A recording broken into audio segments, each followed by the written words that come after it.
7 already. Let's get into the papers and see what we can pick up. It's time for Freshly Pressed, and most importantly, it's that time where we invite you to take us front row seat as we get to look into the papers. Be sure to send your messages and help us get to understand how the headlines we're looking at this morning resonates with you. Onto the phone line 0809 444 0981. The number once again is 0809 444 0981. You can also see us up, just get to see a live stream of this edition up on youtube.com/smooth 981 FM Lagos. Then we move away now to say good morning to Uade Ahimie. Good morning, Omatseye. Good morning, Lagos. Great to be here again on a Tuesday morning. Productive Tuesday morning. And let's say big morning to Chibuzor Nwaezeapu. Good morning, Omatseye. Good morning, Lagos. Good morning, Uade. It's nice being here, alive and alive as in Nigeria. So I was speaking with a guest earlier on this morning, and just want to find out, what do you do when you wake up first in the morning? Do you reach out to your phone instead of getting to feel the heartbeat, to see if it's still pounding the way you want it? Do you reach out to see what the naira rate is looking like? Is that what the routine is for you before you get to see if your heart is still beating when you wake up in the morning, gentlemen? No, I don't have any control over the naira rate, so I don't check the naira rate. I just check my clock to see if I'm late to get into my kind of work. That's all I do. Wadi, what about you? Because I in my line of work, because I see the naira rate, Yes. the night before, so I just sleep well and wake up and say, okay, it's time to go get through the next day. All right. Like Chibuzor said this morning, one day at a time in Nigeria. That's great. That's great. So let's dig into the papers. Let's pick up. You help us get to break up this paper, and so the listener will get to understand why we have to see if your gentleman, if what you do first in the morning is get to see what the narrative is looking like before you consider if your heart is beating to see if you're alive. But let's get into the Daily Trust newspaper, where the headline here is speaking, and it says, I had to embrace reform will eventually make the naira stable," and that's what the CBN governor is speaking about. Dr. Olayemi Cardoso has been speaking lately, and after a series of counter seculars to whip the speculators back in line. But you are a figures person, you understand how these things work. Talk to us about it. Do I? If the CBN governor is not truly understanding how it works and is trying to use all different tactics towards ensuring that we're able to get stability. And you would hear every time I speak about the exchange rate, I speak about stability. Um, Stability in the sense that if those if businesses need to be able to operate, they need to know what the exchange rate is, how they can plan with it. Is it 1,400? Is it within the range of 1,000 and 1,400? That gives you an ability to plan. What has happened over time is, since June 14, 2023, since the unification of all the markets, is people can plan. Today is 100, today is 600, tomorrow is 750. But for me, I think the beauty of it is now all the markets are merged. The official markets are tending towards, and the parallel markets are tending towards each other. Is that where we're going to get stability? I don't think so. From the demand side of the foreign exchange, I think the CBN has been able to manage the anxiety of Nigerians, in the sense that they've removed all the, to a large extent, all the so-called barriers that are making people speculate more and more. And we're beginning to see that it's within the same range. Yesterday it closed at 1,419 at the official market, and it's just about thereabout. I think it's about 30 naira, 40 naira difference in the parallel market. But at the end of the day, the major what's that thing in the room? The elephant? The elephant in the room is the supply. So what are they going to do? We know they have the MPR at the end of the month. Something tells me that they'll need to increase the interest rates so that foreign portfolio investors will be able to at least bring in some money, create that velocity of dollar inflow, so that there is a level of confidence balance within the market, so that at the end of the day, what then happens is people can now say, okay, we have a stable exchange rate to an extent. This is where it's probably going to fall into, and let's see how that goes by the end of this quarter. But by and large, they are trying all the tricks they have in the books. They've threatened the banks, they've threatened the BDC, they called them back to IMT has also got a whipping too. Everybody. So IMTOs, international money transfer operators. So the banks are part of it, the fintechs are, so everybody within the financial services they're trying to whip them into at least towing the part of the central bank. But one of the good things I heard yesterday from his interview was the fact that the NNPC account is back with the CBN, the parastatals and all dollar earning accounts are back to the CBN, meaning that to a large extent they should be able to see how much we're getting in terms of foreign exchange, and that way they can plan better. But I think we would get stability hopefully by the end of this quarter, and then we would know what really the devalued naira rate is. Now, one more thing before we drift on to Chibuzor to see what he has to say about this headline, because when it comes to the naira and the dollar relationship, it seems everybody, even the woman roasting body on the side of the road, has a say in it. But I mean, the CBN governor in this interview yesterday had cause to speak about something that has been going on and why they waited this long to speak about it. People who own domiciliary accounts, but it's come out in clear terms to say there is no plan to raid this and liquidate or probably nationalize them into naira equivalent. Does this really rest people's heart at this time? It should rest people's heart, because if you pick an exchange rate today and say, okay, this is how much we are going to convert it, what happens tomorrow if the rates become better? Who loses? It's the Nigerian. It's Nigeria that loses. If it goes higher, the customer loses. But the fact of the matter is, I can't work so hard for my money, and at the end of the day, it means that we're going into. This is my opinion. If you do that, you're becoming dictatorial in how you want me to do the things. Are we really practicing free market operations if you do that? I don't think so. So I think his statement gives bank customers that sense of I'm trying to find the right word. Maybe Chibuzor, this is why you.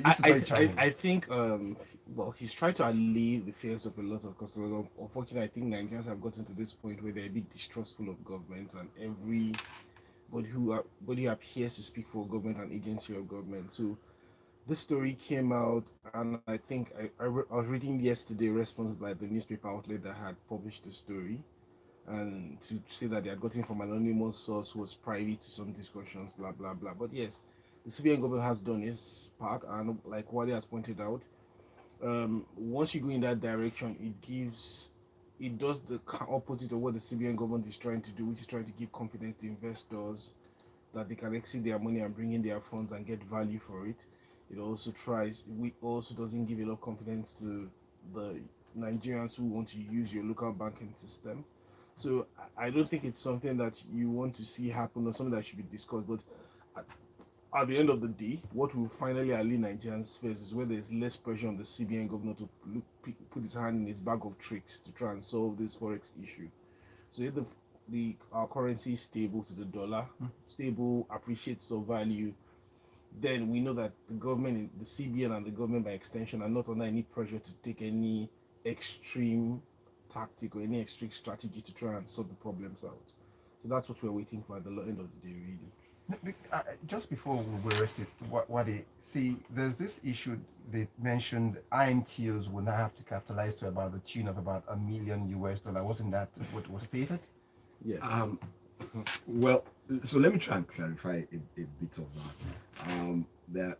There are IMTOs who are completely foreign businesses.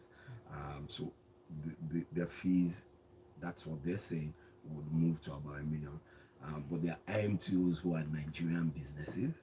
They would also find a level amount of what's it called, licensing fees for you to do that. But for me, I think what really would help the market at the end of the day is the removal of all restrictions. You know, where we didn't really have that clarity was for inbound funds, everything can come in, but you want to Take it limit out. what you're taking out and so on and so forth. Are you also giving comfort to Guys want to invest. those who want to bring those monies? So I think within the maybe before the end of the week, the governor will clarify that better with probably another circular because last week was a week of circular. We must have had like Ooh. 5-6 circular every day. There was a new circular. All right, let's go over to Chibuzor's paper, the Vanguard newspaper. I mean, that's what you're looking at right now. And the headline there, begging for better clarity, is federal government excited over governor's endorsement of food security programs. Chibuzor, as you help us navigate this story, how does this translate to food on the table when the Lord's Prayer is said? Give us this day our daily bread. Okay, so four governors decided to take a trip down to go and visit the Minister for Agriculture and Food Security, as his portfolio is now. The four governors are two old governors, or well, the governors of Kwara and Taraba State. And we had the two newbies in the governor of Ondo State and the new kid on the block, the guy from Kogi State. So they played a visit to the ministry's headquarters. For those who don't know now, Ahmed Usman Ododo is the new governor. Introducing Ahmed Usman. Yes, please, so that we know him by his full name. They paid a visit down to. They left their various locations from between Ondo, Kwara, Kogi, and Taraba State, and these states are not. All these states are pretty large. Distances within them are not small.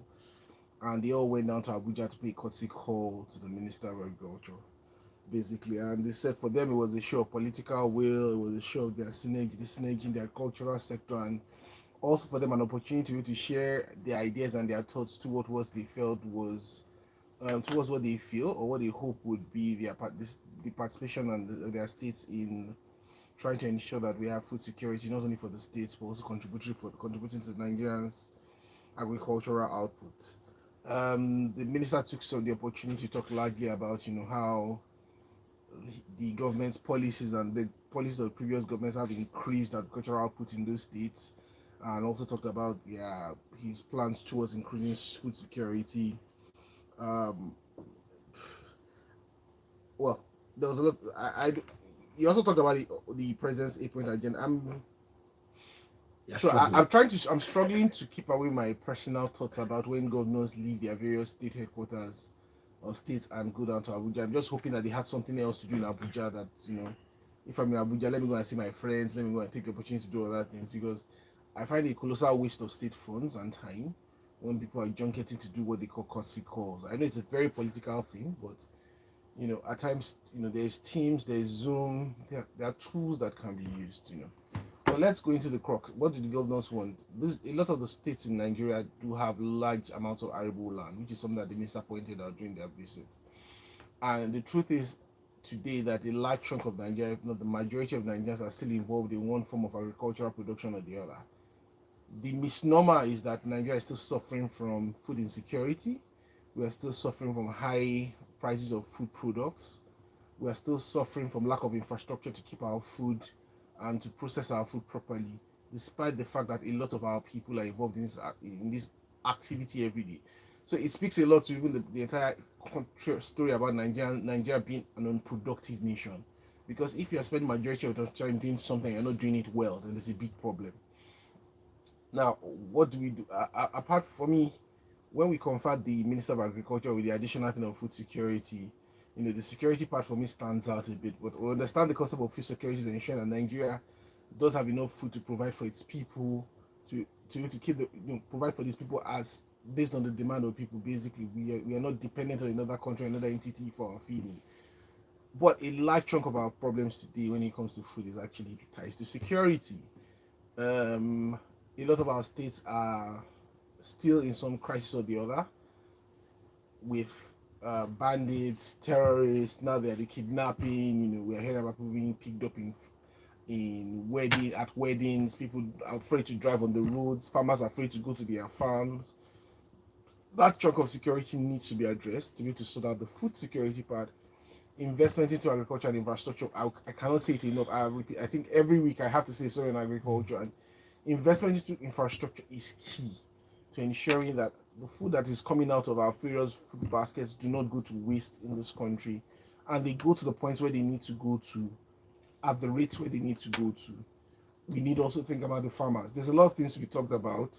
I don't think we have enough time to visit, but hey, at least the state governments have kept they've signed up their presence with the minister, and they are close to his mind now and his heart since they've been there. So I hope there's some positivity that comes out of that meeting. All right. Well, I was Chibuzor. The point is, in trying to navigate this story, one cannot miss out the fact that you're not impressed probably with a Monday of all-day visit, because you come across like one who treasures a Monday very well. So you're among the rare breed of. I think the governors, use your Mondays I think well. the governors, especially the two new governors who have just kicked off their tenure, have a lot more work to do at home, trying to sort out the various issues they have at home, than having to travel up and down. To be fair, food is part of it. No, I understand, but you see, some of the that's why I'm not wiping it off the table completely. There needs to be some of these engagements, right?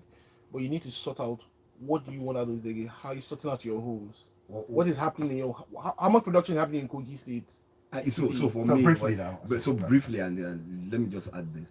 For me, what I didn't hear them say is, I hear the security part, but I didn't hear the farm to market part, and that for me is. So those you need to sort out those things at home. Have a plan, then you go and start visiting people and say, "This is what we want you to do for us."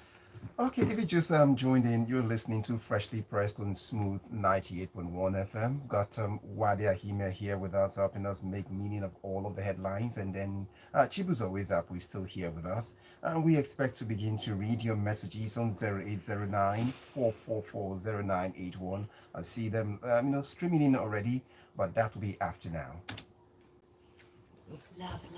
Come from my head for that. It's not Actually, I read the story too. Yeah, less than impressed, Chibuzor. There was nothing inside that story. You were just There's like, nothing they said. you were like, guys, why don't you stay at home? Aside from they are commencing the second season of farming. Yeah. No, but again, I like the fact that you have to touch on it. That look, this land, because I travel Kogi. When you see the vast Kogi. My wife is from Kogi, so my father, that's why I get my oil and my stuff from my father-in-law. Okay. This is a wasting. Yeah, we're back now, When guys. did you go to Kogi? I've never been there. We're back. They live in my We're back now.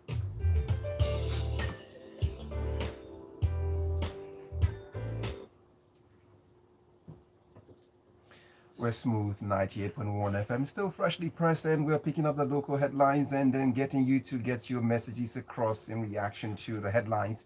But let's go over to Uade, pick up a copy of the Vanguard and help us see what this headline looks like and help us dissect it and navigate it for better understanding.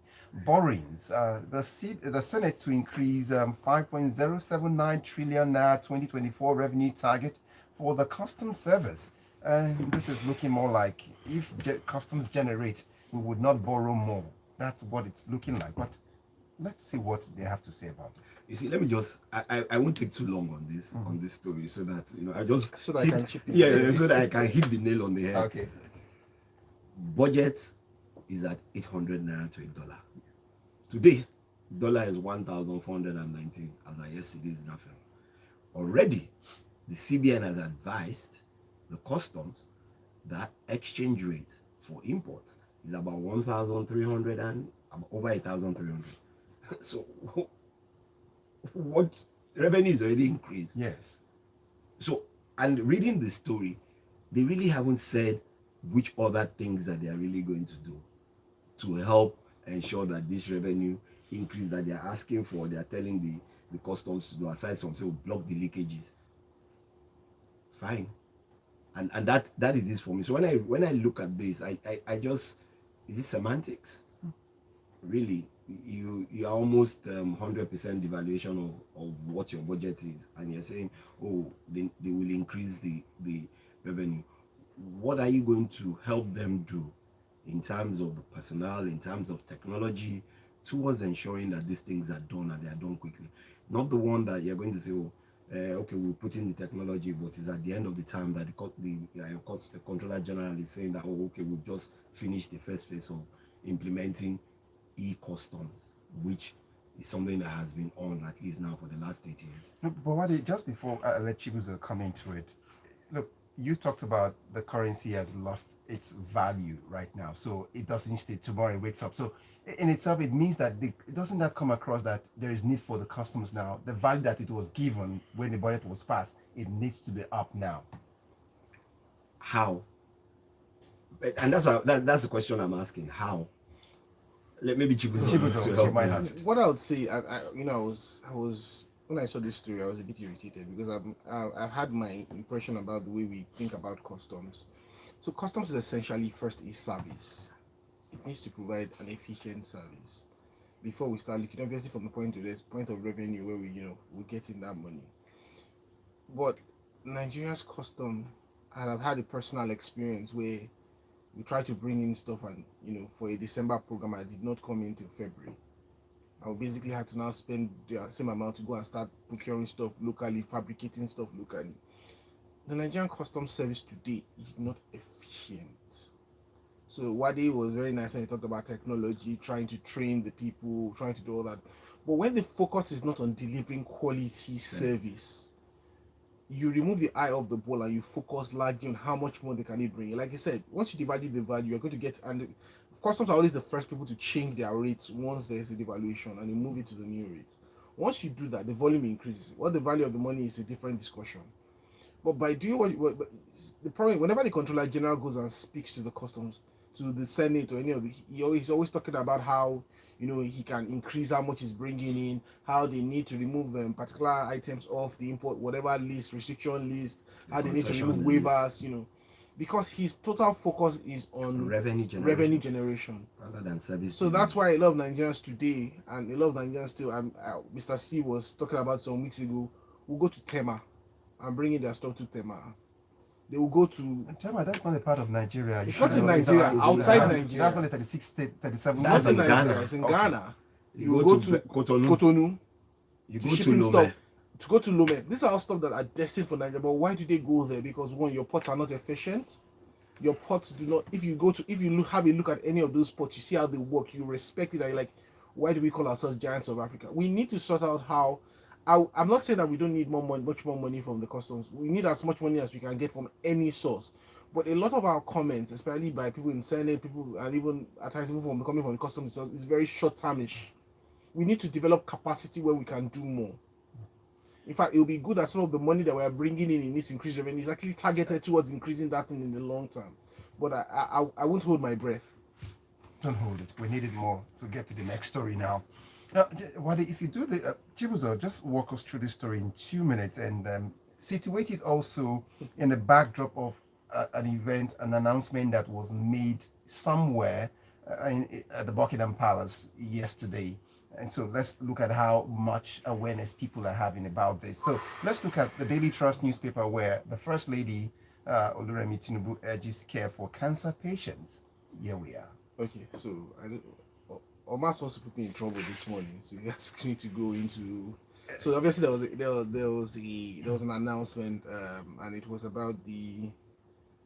basically about the King of England, right? And it disclosed the fact that he's currently he has a cancer scale. He's going to cancer treatment at this point, and so it obviously brings to light the larger problem of cancer all around the world. Also for me, and that's why I said Omas wants to put me into trouble. It also shines the light on where we are as a country in terms of leadership and where they are, because that's an open discussion. Because of he's a public figure and he's the head of state of the country, he knows that he owes, or they know that he owes himself, and they know that they owe a duty to their citizens to announce it.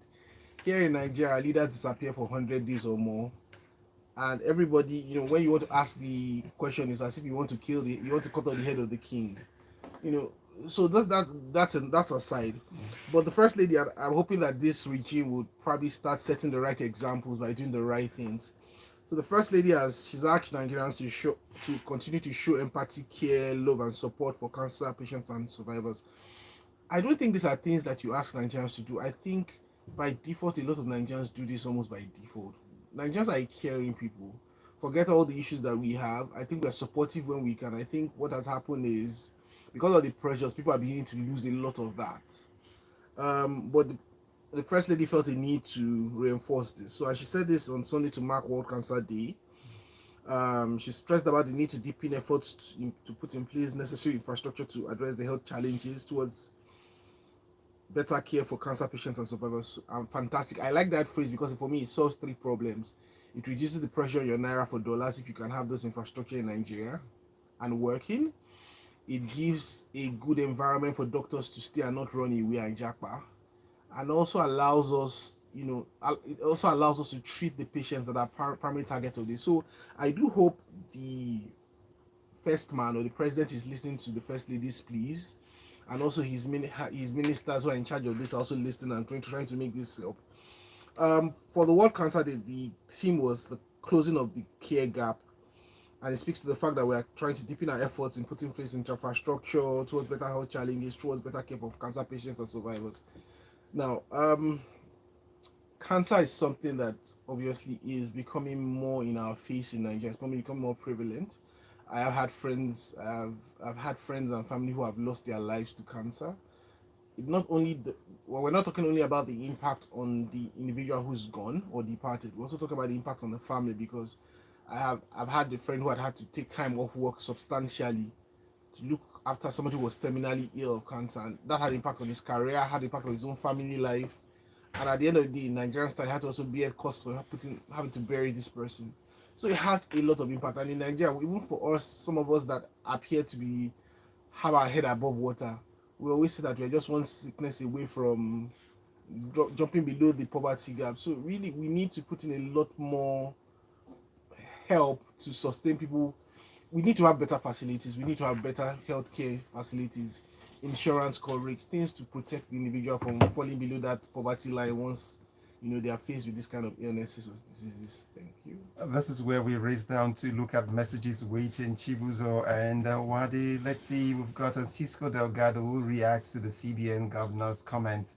Please tell the CBN governor that he's not motivational speaker. He should focus on how to make Naira very stable than giving Nigerians motivational talk. Cisco Delgado's thoughts. I've got Peter from Festac. Believe this on your own, what he has to say. So this guy is not moved until he sees results about it. Yinka Bolu's message is what we're looking at, and it goes on. How he connects Cardi B to this is something I'm trying to find now.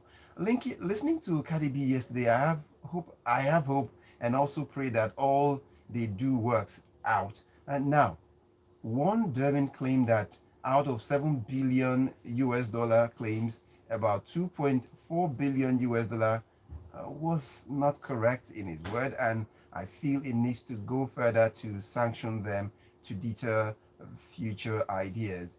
It goes on, in addition to speculators and those that benefit from it, more naira to the dollar means more, no less value for the naira. The Korean won is 1,300 naira to the US dollar, and heaven has not fallen yet. Okay, let's go on to this one coming in here. Teresa Bassi's message. It goes on.